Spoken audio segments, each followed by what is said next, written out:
This is how we are very fortunate tonight to have Dr. Corinne Zimmer, who is a native Floridian. There are not a lot of those. How many native Floridians do we have here? I'm actually one too. Yeah, beautiful. She did her undergrad and doctoral work and postdoctoral work, and then ended up back working in this area near USF. And she grew up in the Clearwater, Seminole area, and wanted to be back closer to home because she's married to a psychologist, Yeah. and they have an 18-month-old little boy, and she has her practice here not too far from us, the church. I would like just to start us with a word of prayer, if that's okay. Oh, loving and gracious God, you know us. From the very beginning, you've known us, and you call us by name and claim us as your own. You know what we're struggling with. We want to give it to you. Let you carry that burden for us. So often we take it back. Help us this night to hear some new possibilities, some new ways that we could process our own pain and our own stuff that we fret about, so that it doesn't eat away at us, so it doesn't steal our joy, but indeed helps us to live fully in the midst of it all. Live fully in this community as friends and family with one another. I ask that you bless Dr. Zimmer, Corinne, tonight, and all of us as we listen and learn. We thank you for this opportunity. It's in your name that we pray. Amen. And I also want to just say one more thing. This may come up in the course of the talk, but some of us are very aware that one of our friends in the life of this church took his life this week. And if anyone would like to talk afterwards about that, we're going to be here for a bit to do that. Okay. All right. Thank you so much, Sally. And This is my gift to you. oh, well, great. She wouldn't know who that is. Oh well, the rest of us will. I know. Well, thank you so much. I appreciate that introduction, and I'm just so grateful that I was asked or invited to be here tonight. This topic is so relevant. It's why so many of us show up. Like you had mentioned, we all experience worry, anxiety, or stress to some degree, and I'll talk a little bit more about that tonight. That also just makes us human, and I hope that we'll learn more about the human condition and how pain and suffering and worry is a part of it. It's sort of what we sign up for. But I'm also hoping after tonight that you might learn something that can help you manage some of that pain and worry a little bit more gracefully. And I use that term really intentionally. I think that we could all use a whole lot more kindness and gentleness and compassion with ourselves and with others. And so that's going to be a focus of this topic tonight. I know, Sally, you had mentioned that sometimes we get the message, especially in our faith communities, that if we're anxious or stressed or we're suffering, that we should pray harder or have more faith. And I think there's a lot of good intention in that message, but I'm not sure for you. I've received that before when I felt really down, and it felt somewhat invalidating, like I just wasn't doing good enough as a Christian. And so it's interesting. I believe absolutely in the power of prayer and faith, but I'm also so aware when someone's diagnosed with a health condition or a medical disability like diabetes. We are offered exercise and diet change and sometimes even life-saving medications like insulin as strategies to improve our quality of life. And I'm hopeful that I can bring in some of that same mentality when we think about emotional wellness and mental health, that there are effective evidence-based strategies that help us live healthier and happier with anxiety and depression. So I'm going to offer some of those today. I know that not all of these strategies and techniques are going to fit your style, your personality. Some of them you might laugh at and think, oh my gosh, what is this woman thinking? And that's okay too. I just hope that you have an open mind and come with just some willingness to maybe learn something new tonight, and then consider trying it out and committing to it over the next couple of weeks. Can we all agree to that? Yes. All right, excellent. Okay, see how I do with this. So here are some of my goals for tonight. I hope that by tonight we can distinguish some of the differences between normal, everyday worry that most of us experience as humans, and then more debilitating or problematic worry that might need to be addressed, maybe even by a professional. We'll also learn a range of different strategies and skills to embrace, and yes, I'm using the word embrace our worry and our pain, and help us to manage it more successfully. And then we're all going to, if you're willing, practice one of these strategies today. Throughout the talk, I give different opportunities to practice a strategy, and so hopefully during one of those opportunities, you might give it a shot, even if it makes you uncomfortable or stressed. Okay. All right, so let's take a look at normal worry. So fear and worry are actually a survival instinct. And fear and being afraid is, again, it's a part of us and being human. So I don't know if you guys are aware of what we have that's called the fear response system. A lot of people refer to it as the flight, fight, or freeze system. And so this is designed for our survival and our protection as humans. So if I were to say to, and I can't read your name up front, right here. May. Hi, May. If I were to say, May, look out! What might you do to respond? Yeah. Just freeze. Yeah. Be startled, but you're much more on alert than when I wasn't talking to you and yelling at you to look out. So that might be one evidence of our flight or fight system. We might duck down so we avoid something flying at our head. Or if we're hiking, I like to do a lot of hiking when we go out west, and you're always kind of on the lookout for the impending bear doom. And it's a thing, so you want to sing to yourself and make sure your presence is known in the forest. But if you do see that bear, most likely this system's going to kick in, your blood pressure is going to increase, your heart rate's going to get a bit faster, digestive system slows down, neurotransmitters are getting released, adrenaline's pumping. You're ready to do something when you see that bear. Hopefully it's not to run up to it and say hello, but maybe the flight system might kick in, or the freeze, where you slow down, get quiet, and maybe walk the other way. So this system is built into us, and it's a really helpful system. It also can get activated following some kind of traumatic event, so the loss of a loved one or being in a car accident. You might notice that you experience this for several days or maybe even up to weeks after that kind of event. So it's sort of designed for that as well. Some people even notice it when they're not facing a life-threatening event. So you might yell at your husband when he decides he thinks it's best for you to speak at a large conference and you're really scared to do it. That might be your fight system. Been there. I've noticed my fight system comes out in that particular setting. Or your freeze system might get activated when you decide to avoid going to a party with friends because you just feel uncomfortable and you're not in the mood and you're worried you might say something that you don't mean. So you avoid the party altogether. Another instance where that freeze system might kick up.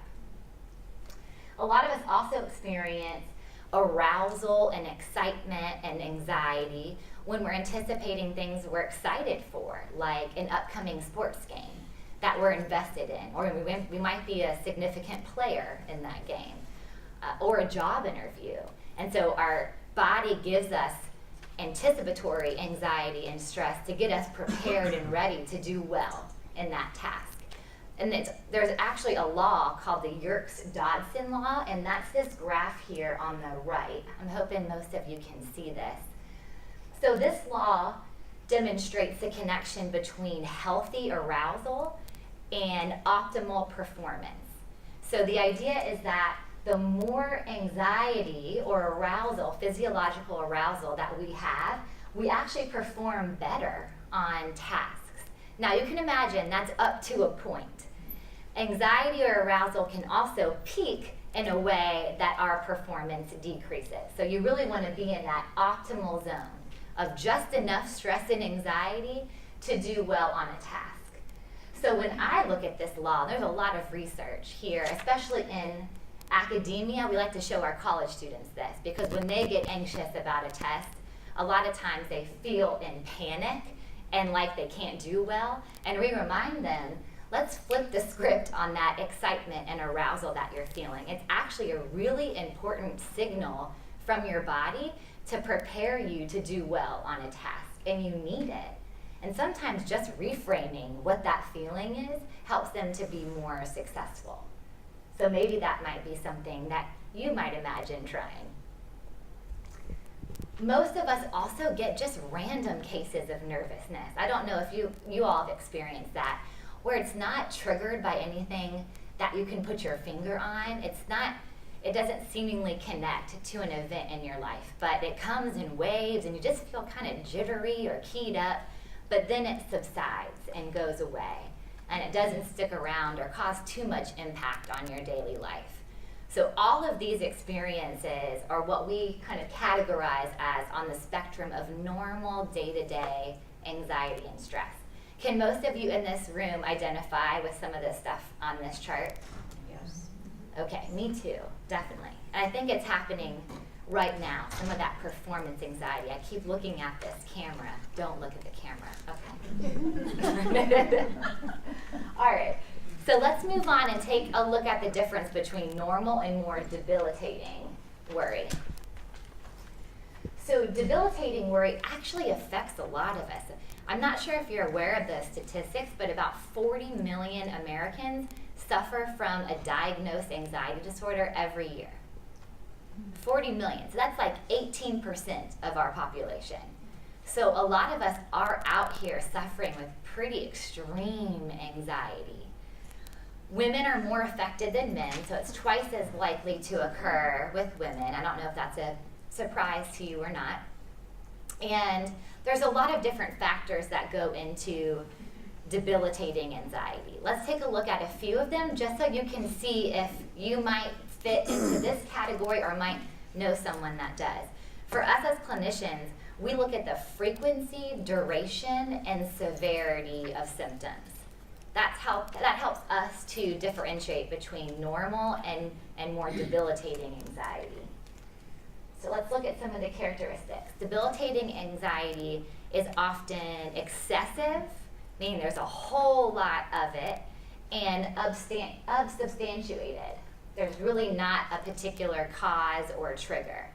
People describe it as uncontrollable, meaning that there's nothing that they can do to make it go away or to ease just a bit. In terms of frequency, it's constant. It's occurring more days than not, and it's unremitting, meaning that it's been around for a long time. So for a lot of people, we see a history and a pattern of long-standing anxiety. It's been in their life since they can remember, and they can't find a way for it to go away. And as you can imagine, this is going to start to result in a whole lot of stress for that person. So this is that severity domain. What does it get in the way of, and what does it cause? Some of the main symptoms can be muscle tension, so body pain and tension, fatigue because you're so keyed up all the time that your mind and body just feel exhausted. Your sleep can be impaired. We talked about, I think Sally had mentioned in her intro that she can be up in the middle of the night thinking about the world. The world's on her shoulders. So this anxiety is also carried into the night, trouble falling asleep and staying asleep, and maybe even early morning awakening.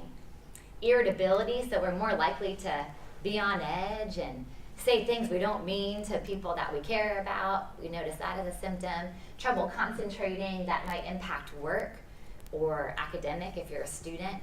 And then just feeling restless. And some folks also get GI issues like constipation or diarrhea. So that's a heavy load and a heavy burden for these folks. And remember, it happens all the time without a whole lot of rest. Do they recognize when they're in it? That really depends on the person, but for most folks that I work with, oh yeah, they're coming in saying, I am completely distressed. I don't know what to do with this. It's hard not to recognize a lot of those symptoms. They're pretty loud. They have a loud voice. So they start to get it, and this is where they recognize the impact. It gets in the way of social relationships. People are saying, my partner is really irritable, and we're getting in fights constantly. Or work, I can't concentrate, I can't pay attention, I can't get out of my head. Leisure activities, you stop doing the things you like to do because you can't enjoy them. You're so keyed up and on edge, it's not even fun anymore. So they start to restrict from things that they like to do. And then this is a big factor, avoiding situations that cause anxiety. So your life starts to get more narrow because you don't want to face the things that make you feel uncomfortable. So they start to back up and take a step away from things that shake them up. And so these are the symptoms that we tend to look at to see, okay, this anxiety is very problematic. And it's going to be important to make sure that we're treating it. Anxiety is not often isolated, meaning it usually co-occurs with other mental health or emotional health conditions like depression, eating disorders, depression, and substance abuse. So it's important to know that if we're dealing with anxiety at this level, there's probably other experiences that are at bay, and it's just important to keep those in mind as well.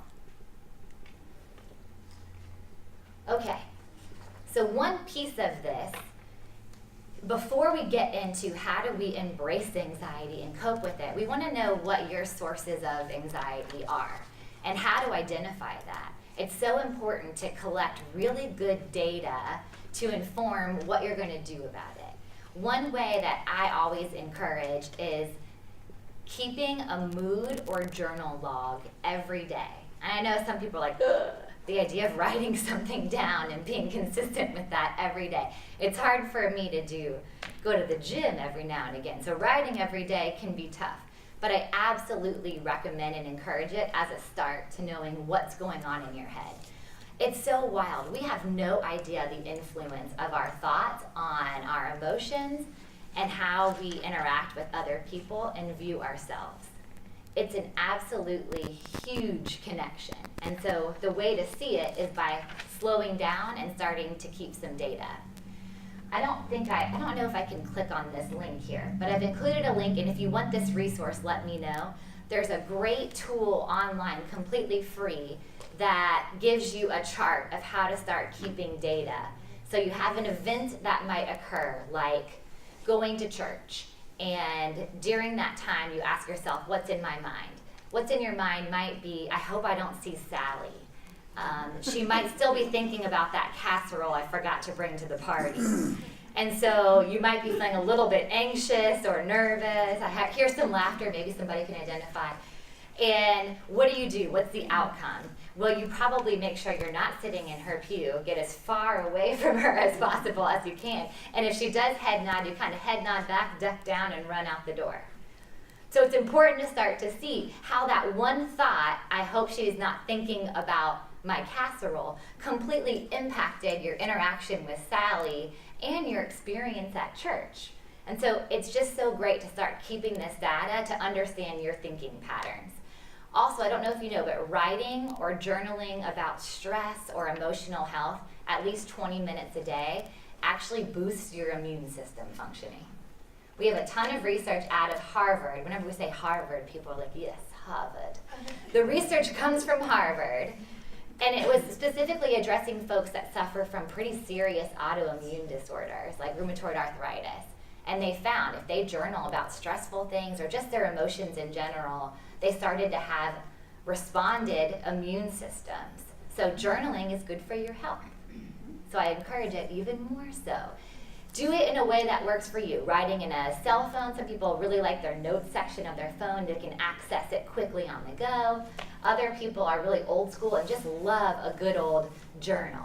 And so having just a nice journal to write down thoughts and feelings. Again, the connection between events, thoughts in your mind, how you felt about it, and then what was the outcome, what you did.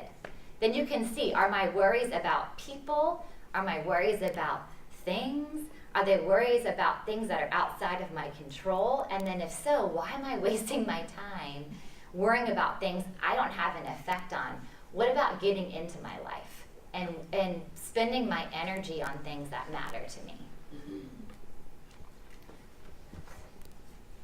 Some of the factors that maintain anxiety.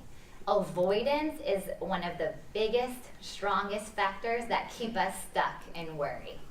So it's also a survival instinct. So one example would be you go to a restaurant and you get the fish and you're so excited about it, and then you get home and an hour or two later you are feeling that fish. The fish has fought back and the fish is fighting back in a vicious way. And so you experience probably some food poisoning from that fish.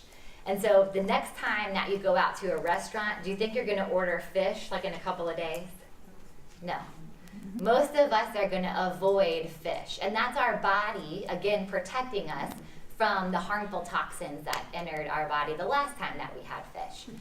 The trouble is, us humans, we take that to a different level and we start to avoid things that we like, that are safe, that aren't harmful or dangerous or a threat, but our mind starts to interpret them as such. And so our life gets more constricted and more narrow. And we're not learning that even though we have anxiety, we can still enjoy life. Or even though we're in pain or sadness, we can still go do the things that we like to do. But we're not proving that to ourselves or building our confidence. We're telling anxiety or sadness, you win, you're too scary, and I'm getting out of here. And that feels good in the short term. It gives us relief. We don't have to feel uncomfortable. In the long term, the consequences build up. So we'll talk about how to approach anxiety instead of avoid it. Another strategy that maintains anxiety is called thought suppression. So back in the day, us therapists had the belief that if you just wish away a thought or just try your best not to think of it, it actually goes away and you don't have to worry about it. So let's test that out together. So what do you see up here? Dirty Jeep. A dirty Jeep. What color is it? Yellow. Yellow. Bright yellow, right? Nice bright yellow Jeep. I don't know how many of you thought about that Jeep in the last week. Maybe you own one and you've been rough riding in the woods. But think about this Jeep for a moment. Just notice it. Notice all the elements until you get a really good image in your head. And for the next 30 seconds, we're going to do our best to not think about the Jeep. Whatever we can, do not think about this bright, dirty, yellow Jeep on the screen right here. Okay, so who's up for the challenge? Okay, let's go. I'll time us. So again, out there, do your hardest. Don't look at it. Don't think about it. Don't let the thought enter your mind. Whatever you can do, avoid thinking about a bright, very yellow, bright Jeep. Okay. Give you a few more seconds to not think about a yellow Jeep. Okay, we'll pause there. How many times did anybody think about a Jeep? 0, right? The whole time. The whole time. It probably didn't help that I acted like your thought and told you about it a bunch of times too. But yeah, the whole time. So the research shows that maybe at minimum, at first, it kind of does suppress us thinking about the thought. But over time, it actually builds up. So when it shows back up, it's louder, clearer, and that's all we put energy into. And it's actually more likely to evoke a reaction from us. So thought suppression does not work. It maintains worry. Wishing away uncomfortable feelings does not work. It maintains uncomfortable feelings. So, what can we do about it? So my philosophy, and this comes from the literature of acceptance and commitment therapy, is that it's not so much that we have pain and suffering and worry, although those things are absolutely uncomfortable. They really are. They're uncomfortable and it's painful to carry them. If you're signed up to be a human like me, most of us are gonna face them, and it's a part of our existence and it's a part of our reality.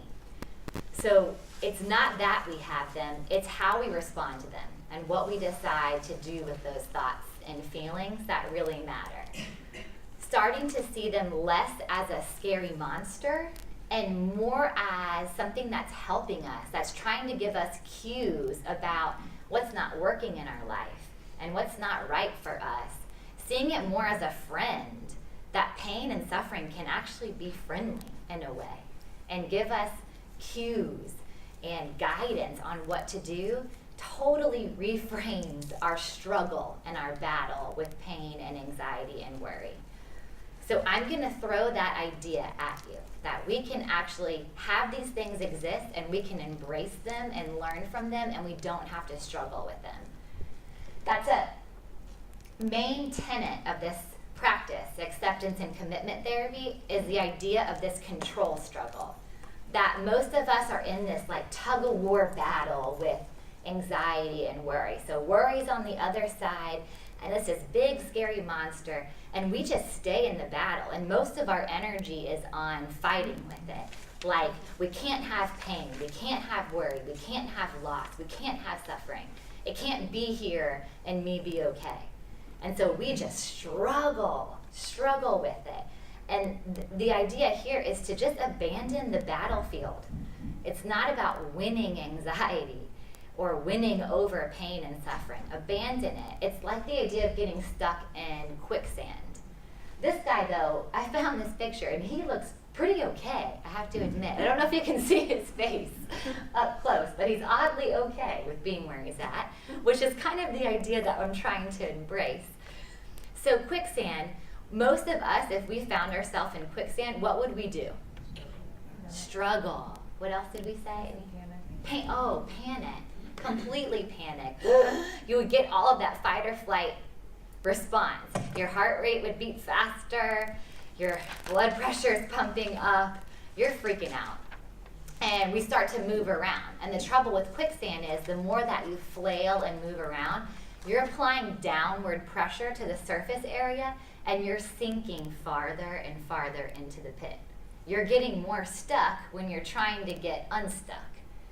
And so instead of fighting with the mud and the quicksand, you actually have to give into it and lay back, spread out eagle, your hands and your arms, and kind of log roll out to a hard surface area. So instead of fighting with the mud, you have to actually get with it and get into it and embrace it. So you drop the struggle and give into it. It's the same idea with suffering. Drop the tug-of-war rope and I'm done with trying to fight you away. I'm going to allow you to be here, and I'm going to figure out how to be okay with that. And my goal in life is not going to be to win over feeling uncomfortable. It's going to be to embrace it and do things that matter to me.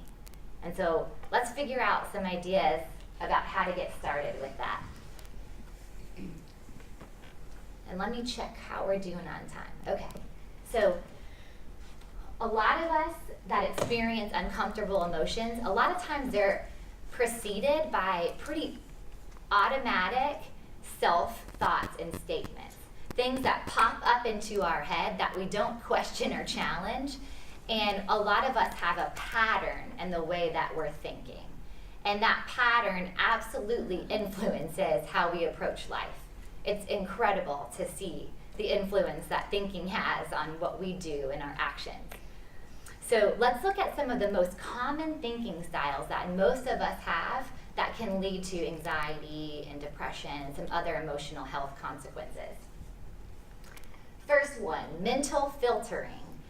Filtering in only the negative parts of a situation and forgetting all of the positive details. So for instance, I could mental filter during this presentation.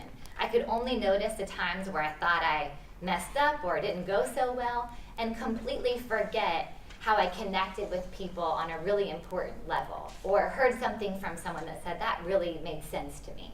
But I leave here only noticing all the things I thought I didn't do so well at. How many of you do that out there? Only focus on what didn't work or negative evaluations. Yeah. All right. Jumping to conclusions or mind reading. Thinking we know what someone else is thinking about us. Kind of like that Sally at church situation. She looked over at me, so she must be thinking about that casserole. She is still upset I did not bring that to her party. Come on, Sally, get over it already. We create this narrative and story in our mind, and we run with it. And it affects our relationships or work or other parts of our life. Let's jump into conclusions. Overgeneralizing, taking one instance and making it what happens all the time. So I do this with my husband. Well, maybe more like he does it with me. We fight over the trash sometimes. Who takes out the trash, who doesn't? So I don't actually ever take out the trash, but there has been a time or two, and he's not here, so I can confess that. There is a time or two when I did take out the trash, but he might claim, you never take out the trash. So when you hear statements like, you always, or I always, we're justified because we always do something. Okay, baloney. We're never always, we're never. Anytime you hear that, you're overgeneralizing. Can you just take that part of it and I can take that home? Yes. We'll give that to you, Cindy. So on Yeah. point. All right, catastrophizing, also on point. Lots of us do this, where we might have one event that happened and we, in our mind's eye, make it the most awful, horrible thing that has ever happened on the planet. And we get into pure panic because we believe that our life might end because this thing happened or is happening to us. Our mind completely blows it out of proportion. Starts with A and jumps to Z. Another one is shoulding. Okay, so many of us are guilty of this. Shoulding or musting. All the expectations in your brain that you have about yourself. I must be the perfect mother and always on at work with my clients. I must have it all. I must also be the best friend that I can be. Always call my friends throughout the week and check on them when they're hurting or in pain. I should always remember their needs all the time. We create all of these expectations for ourselves and others. You should always get an A on your test. I hear that a lot for the adolescents that I work with. They've got that message stuck in their brain because they've heard it so much. Expectations, shoulds, must. The other one is labeling. So one person might mess up one time and then they see themselves as a mess up. Or your son's not doing something you want him to do, so he's a lazy person. So we attribute, one or two behaviors to making a global statement about who they are or who we are. So I'm sure you see up here, like Cindy did, different ways that you might think that probably influence your day-to-day. Am I right? Right. Okay. And how you can start tapping into this is by doing that data collection. Writing notes every day about what's happening in your mind, how it affected how you felt, and what you did about it. So you can see the connections that I'm talking about. This is important because once you start noticing what your common thinking styles are, you can actually catch them in the moment. When you start to befriend them, and again, treat them not as the enemy, but just start to notice them, you can catch yourself in the moment when you're more aware and say, oh, I'm doing that mental filtering thing right now. What's another way to look at this situation? I'm going to only notice what's positive about this situation. Or I'm overgeneralizing. This is one instant in time. I'm just going to notice this one instance and not predict what's going to happen next. Yeah. When you were just talking about the situation where you can try to stop fighting and stop struggling with it. Yes. What would you recommend when you feel responsible for causing that, or you feel guilty that it turned out a certain way, Mm-hmm. and you have that where you can't really push it on anyone else except yourself? Okay.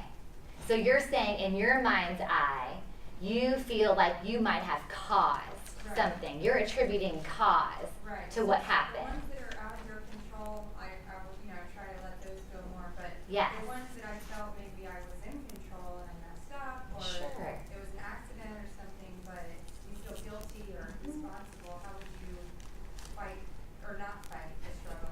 Not fight the struggle. Yeah. Well, so first, before I would even buy into, and we're going to talk about that, I want to make sure we have enough time for that. Before I would even buy into the idea that I'm responsible, I would really test that out.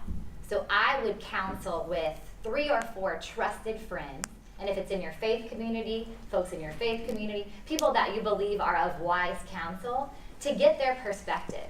Am I seeing this right? Is it really that this is my fault? Am I really culpable for this amount of shame and guilt? So I would first test that out with people I know and love and respect. Often that first step is enough because you get feedback of, what are you talking about? This is not your fault or your responsibility. We're just so quick to judge and criticize and take on that guilt that it's so helpful to just take a step back from it and see what our loved ones might have to say about it. So that would be my first step. The second step, and this presentation is called Managing Worry Gracefully. So I would then approach that type of feeling with a whole lot of grace and self-compassion. So you can put yourself on trial, and you can sit on trial and be a judge and jury. And I just wonder how helpful that is in moving through what you're experiencing.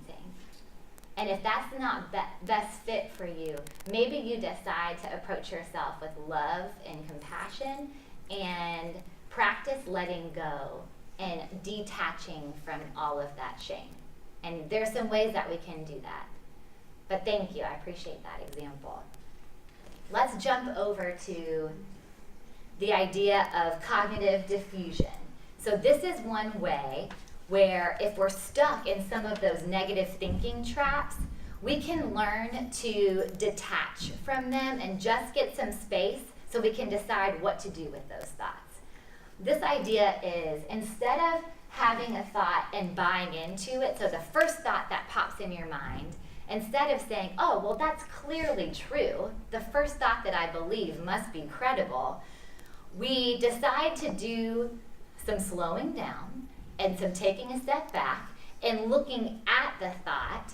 Instead of fusing with it and believing it the first time we hear it, we look at it from a distance and we get some more time to decide if that really makes sense for our life, if that thought is all true. If we take all the junk in our head, and I know that you're out there with lots of chatter and lots of junk in your head, because I know I am. If we take all of that at face value and as literal, that can be very harmful for us. Why is that? Why do you think that can be so harmful?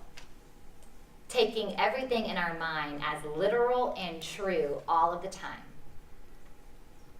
Causes self-deprecation. Yes. Self-deprecation. Oh, that's also exhausting. Sure. And most of us, what's in our head is judgment, shame, guilt, self-criticism, hurt, pain, judgment, more criticism. So we all are so good at very harsh internal judgments that it can be a real disaster with real heavy consequences if you take that as true the first time that you hear it in your mind.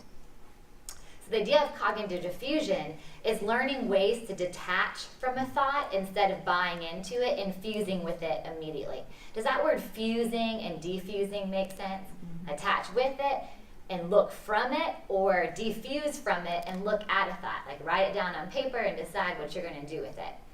One way to do that is to label a thought, which this can be really helpful for people that have panic disorder and suffer from frequent panic attacks.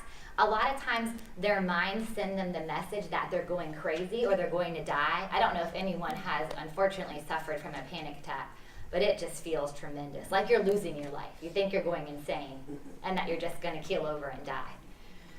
So you get that message from your mind, and instead of saying, oh my gosh, I'm going to die, I'm so anxious, one way to separate or defuse from the thought is to say, I'm aware my mind is saying I'm going to die. Or I'm noticing I'm feeling very anxious or my mind is telling me I might go crazy. Do you already see the difference right there? By saying, I'm noticing that, or my mind is saying, you're already allowing yourself to get some space from it. You're not buying into it. You're questioning this thing called your mind. Like, is my mind all true when it tells me I'm going to die right now? Is it all true that I'm going crazy? We start to separate for a moment. And some people will even describe the feeling or thought that they're having. Give it a shape. Give it a symbol. If it had legs, would it be slow or fast? Does it have dimensions or parameters? What color is it? Can you make it friendly in your mind's eye? So the more that you start to describe it, you also are making it this thing separate from you that you're empowered to do something with. You actually have some opportunity there to decide it's going to be outside of you and you're going to put it over there for a while. Other people use vocalizations to work with a thought. So the thought that they're going crazy, they might say it very slowly. And this is one of those things that works for some people and doesn't work for others. So I'm going crazy. What does it feel like? How is that different from, oh my gosh, I'm going crazy? What's the difference? It's more controlled.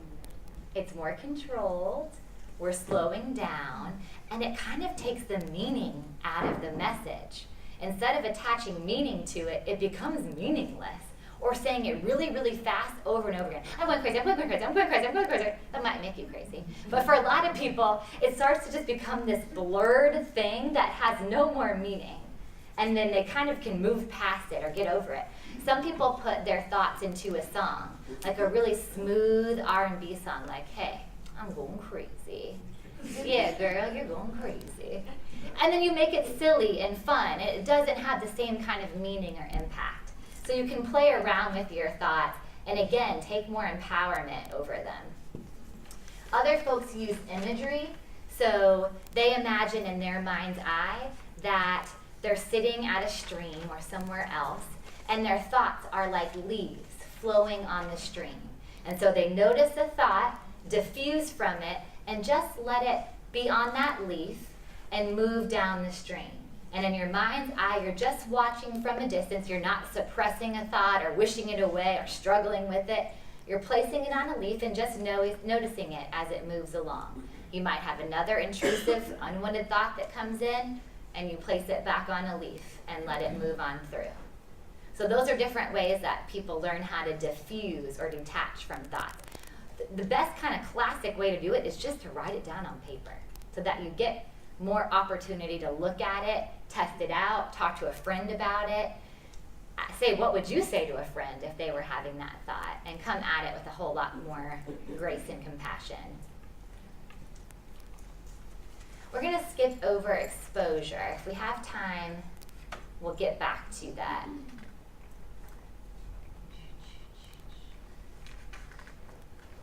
Okay, let's talk about mindfulness. Who's heard of that term, mindfulness? Yeah, it's kind of like a hot term, a hot practice right now, and I'm glad it's picked up a lot of steam recently. So mindfulness is an awesome approach in managing worry and stress and pain. Mindfulness means getting in touch with your experience moment to moment, being absolutely present in the moment, in the here and now, in a diffused way, and we'll talk about that again, and very accepting, non-judgmental. So mindfulness is the opposite of being on autopilot. So autopilot is like, I know many of you attend this church and you've driven here a million times. So you leave your house and you get here, but you're like, wait a second, what happened between here and my house? Has anybody ever experienced that? Where you just show up, but you're like, brain, you got me here safely, thank you, but I don't know how, or what I missed out there. So this is not that. Mindfulness is the opposite, being fully immersed and absorbed in everything that's happening around you, taking it all in, using all five senses and just soaking in what's happening around you. It's the idea of smelling the roses, not letting things pass by, but absorbing it with everything you can. Remaining curious, so almost like you've fallen down to earth and you're a scientist here and you're just collecting data. You're noticing thoughts, the thoughts that are in your brain. How curious I'm having that thought. Isn't that interesting? I'm having that sensation of pain or hurt. And noticing it and making observations, calling it out. You're not doing it with judgment. You're not saying that's uncomfortable or unpleasant or good or bad or I can't have that. You're just remaining in an observation mode and describing. And you're staying present in the here and now. You're not being pulled out by what happened in the past or anticipating the future. If you do, you gently bring your thoughts back to noticing what's happening right here in the present. So let's practice this because it's kind of hard to wrap your head around at first. So I'm going to ask everybody, and I'm going to incorporate a breathing exercise because I'm noticing I put a whole lot of content in here and not a whole lot of time. So we'll first practice what's called a diaphragmatic breathing exercise, which is also really great to slow down racing thoughts. So we'll start with that, and then we're going to move into a mindfulness technique, just a quick one so you can see what it's like. When you practice mindfulness, you don't have to get into it. It's not like you get into a hypnotic trance and you have to be calm and quiet. It's like the opposite of that. You want to be able to practice it at any moment in time, wherever you are. But I'm just going to happen to get you into a nice, happy trance.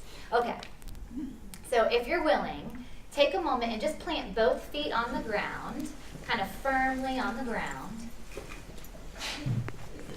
Excellent. And notice your body and how it feels in the chair. So if you feel uncomfortable in your posture, just shift around for a moment. You might want to just feel safe and get back into the chair and let it hold you like it's designed to do. And if you do feel comfortable, you can close your eyes. Some people are not into that. That's okay. But if it works for you, close your eyes. And just for a moment, notice your breath. Breathing normally in through your nose and out through your mouth. We'll just take a moment here to breathe normally, how you always do, in through your nose and out through your mouth. And then I'm going to ask you to place one hand on your chest and then one hand right above your belly button on your diaphragm. Good. And while you're here, you'll notice that when you breathe normally, your chest tends to do most of the work. We put a lot of pressure on our chest. Diaphragm breathing almost imagines that your chest and your lungs are housed in your diaphragm. So we want your diaphragm to be more natural in doing the work of breathing. So when you breathe in through your nose, you want to imagine that your belly is expanding and filling with air. So as you breathe in, your belly is gently filling and expanding with air. And as you breathe out and exhale, it sinks effortlessly back into your diaphragm. Take a moment to practice that strategy. In through your nose, your belly expands with air, and out through your mouth, it sinks back in. And we'll try to pace that breath for a moment. So we'll do a 2-2-2. We'll breathe in for our nose for 2 counts. We'll hold that breath for 2, and then we'll breathe out through our mouth for 2 counts. So we'll try that now. In for 1, 2, belly expands, hold, 1, 2, and out for 1, 2, letting go of all the air. In again for 1, 2, hold with that belly expanded, and then letting go of the air. 2, 1. And keep this breathing going. And I'd like you now just to be practicing being really aware of where you are in the room. Noticing what your back feels like against the chair. Being aware of what your feet feel like in your shoes. Noticing what your legs feel like in your knees, your shoulders, your abdomen and your chest. Just making observations. If any judgments like good or bad or pleasant or unpleasant show up, just notice them and then get back in to what's happening in your body and in your mind. almost like your experience is being broadcast on a movie screen, and you're just making observations of what shows up on that screen. Just keep noticing any thoughts or sensations or urges that show up. Be present and curious, using all of your senses, what you smell, what you hear in the room, what you feel. Focusing on that breath as you breathe in and out. Staying present with your experience. You might notice your mind wants to take you to tomorrow or what you have for dinner tonight. Remain curious and just gently tug your mind right back to being fully present in this moment. And we'll stay here for just a little bit longer.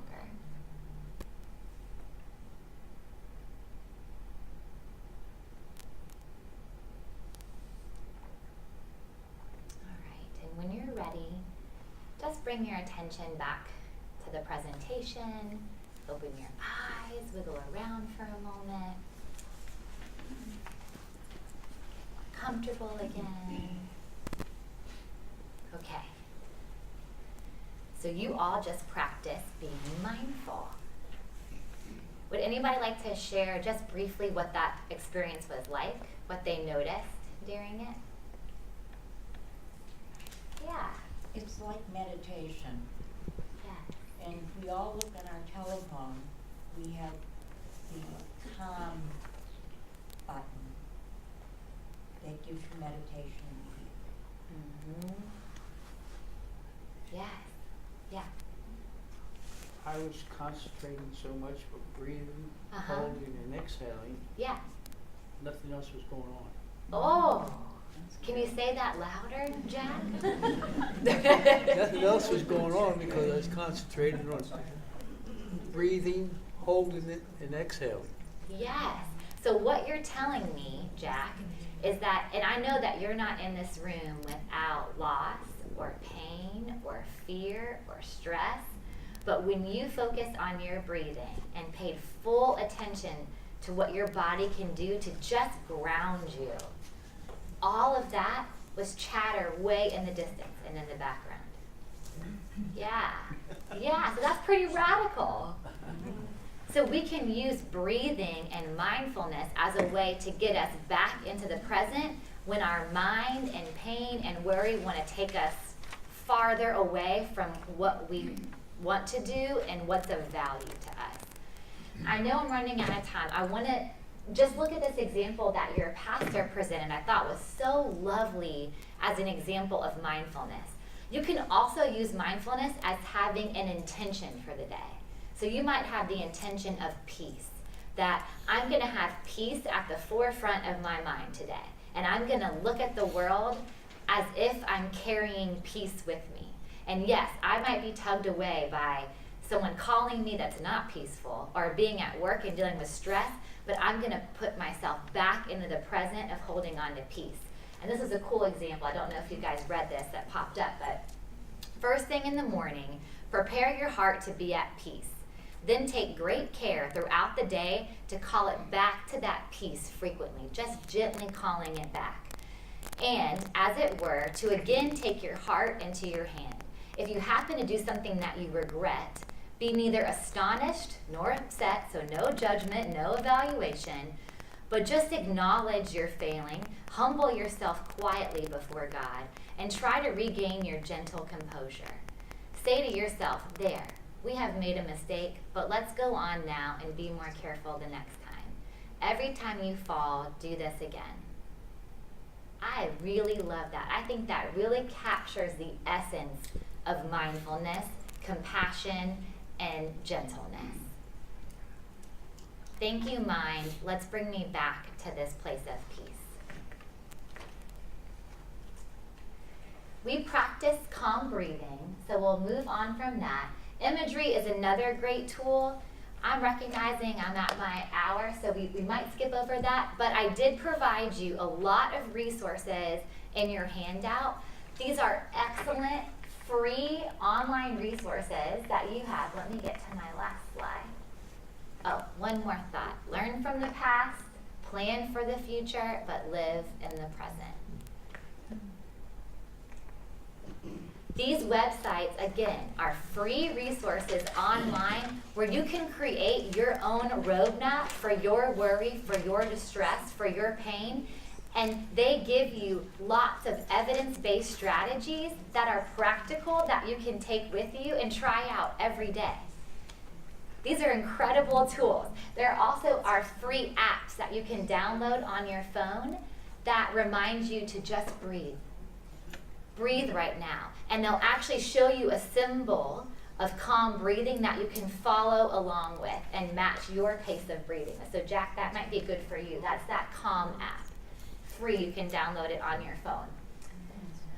For those of you also that are dealing with something really stressful and traumatic, maybe even beyond this normal day-to-day worry, I want you to be aware of another free resource that we have. You can dial 211 from your cell phone any time of the day, any time of the night, with any challenge or crisis that you might be in, and you'll be met with a trained crisis specialist who will be there to provide support and counseling. Free, 24/7. You can also text the number 741-741. If you don't like calling and you're into texting, you get free advice through text from a trained volunteer. You can use this however you think is necessary. My boss is driving me nuts. Help. And they will give you advice in that moment. It might be some of the strategies we talked about today. It can be a lot more serious. I'm thinking about ending my life. I'm thinking about making it, or I know someone and I'm really concerned about them. I'm helpless. I'm at a loss here. They'll be there with you in that moment too, even if it's 2 a.m. in the morning. When you're feeling helpless, we have folks that are available in our community to help. So please keep that in mind. I, like many other practitioners in the area, also offer a free 15-minute consultation. So you can call my information, I have it on the handout, and I can talk with you and see if counseling's a good fit, or if you're worried about a loved one, give you some resources about what you can do. So keep that in mind too. Lots of folks in the mental health community, including Dr. Clark, also provide that resource. So keep that as an option as well. Okay, I know I've probably gone over. There's a lot more in here. If you want the PowerPoint, you can shoot me an email and I can send that to you so you have more strategies that we didn't get to today.